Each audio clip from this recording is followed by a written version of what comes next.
भाई साहब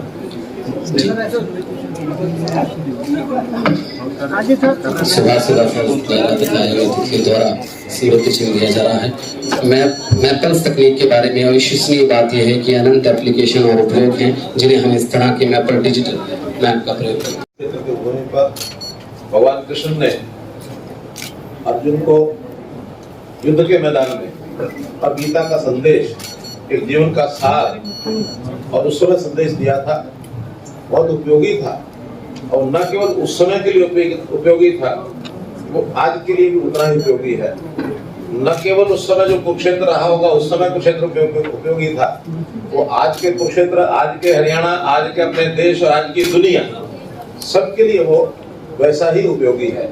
एक वैश्विक सार जिसको कहना चाहिए, वैश्विक सिद्धांत जिसको कहना चाहिए, ऐसा ये एक कार्यक्रम था। वर्षों तक अपने समाज ने उस विषय को याद रखा है और आगे बढ़ाते रहे हैं। हमारा सौभाग्य है ये कि हरियाणा की भूमि पर, हरियाणा सरकार में आने के बाद हमने जो एक उत्सव, गीता जयंती का उत्सव होता था, उसको धीरे धीरे एक अंतर्राष्ट्रीय स्वरूप, अंतर्राष्ट्रीय गीता जयंती के तौर पर ये किया जाना लगा है। न केवल ये क्षेत्र में होता बल्कि विदेशों में भी होने लगा है। आगे आगे और इसका विस्तार होगा। आज इस वर्ष का गीता जयंती का जो कार्यक्रम है, विधिवत उसका शुभारंभ हुआ है। ये जो सर्स मेला है, इस सर्स मेले के उद्घाटन के अवसर पर, इस मेले में जो अपने देश के विभिन्न प्रांतों के कलाकार, कारीगर और ऐसे जो अपने सामान को बना करके लाते हैं और लोगों की रुचि के हिसाब से हर वर्ष उसमें जो परिवर्तन करना होता वो भी करते हैं। आज की आवश्यकता के हिसाब से या अपनी दुकानें लगाते हैं। जो यहाँ आने वाले आगंतुक हैं, लाखों की संख्या में यहाँ आते हैं। मुझे ध्यान है कि एक वर्ष में तो 25 लाख से ऊपर यहाँ का जो नागरिकों का जो फुटफॉल है, इससे ज्यादा हुआ है। अब धीरे धीरे कोविड के बाद फिर से इस कार्यक्रम में रौनक आ रही है। बीच में 2 वर्ष कोविड के कारण से कार्यक्रम बहुत स्थिर पड़ गया था, लेकिन अब उसमें आगे बढ़ोतरी हो रही है।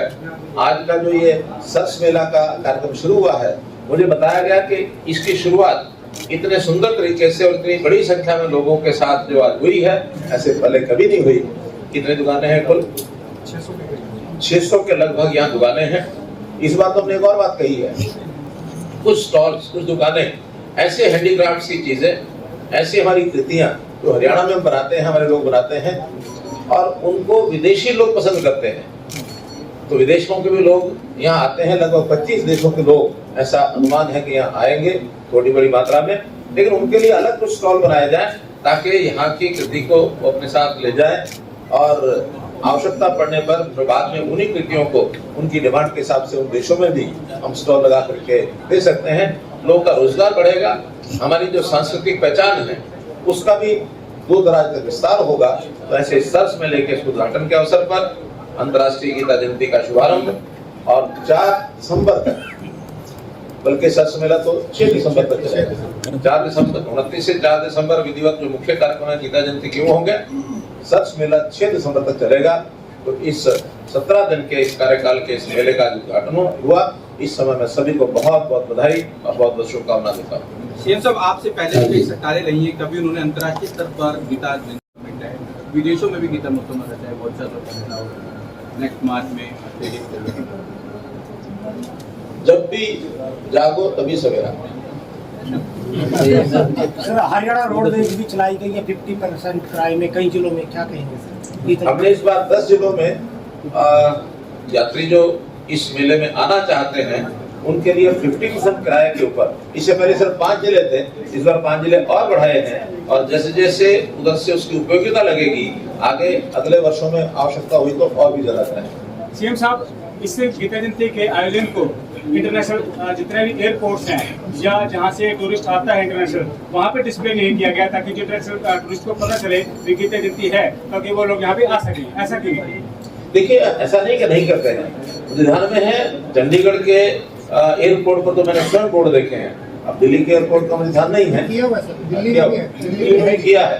तो इसका मतलब है कि जो लोग आते जाते हैं बार बार वो उसको देखते हैं, उस क्षेत्र में जो बैठे रहते हैं उनको पता नहीं लगेगा एयरपोर्ट में क्या है। पहली बार आप धार्मिक संस्थाओं के साथ बैठक ले रहे हैं, इससे पहले कभी किसी भी मुख्यमंत्री ने सोचा नहीं समझा नहीं, लेकिन धार्मिक संस्थाएं को इनका बहुत बड़ा योगदान रहता है अंतर्राष्ट्रीय गीता में। पहली बार आप उनसे मिले। देखिए, हर धार्मिक स्थान पर, मंदिर पर जो ऐसे धर्मशालाएं हैं उनमें गीता जयंती के अवसर पर अपने अपने ढंग से कोई ना कोई रौनक वो करते रहे हैं।